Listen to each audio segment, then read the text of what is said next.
Good girl. మళ్ళీ చెప్పు.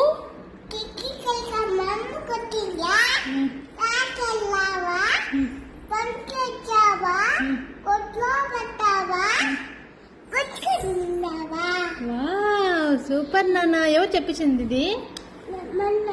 ఎవరు చెప్పించారు? మిస్ చెప్పించిందా? ఓకే. వాష్రూమ్ వెళ్ళాలి అంటే ఏమని అడగాలి? రండి చూసి చెప్పు. అలా అడగాలా?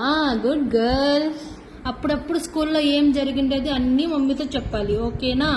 స్కూల్ నుంచి వస్తేనే కాసేపు రెస్ట్ తీసుకొని మళ్ళీ ప్రతి ఒక్కటి మమ్మీతో షేర్ చేసుకోవాలి, ఓకే? Good girl. ఇప్పుడు కాదు.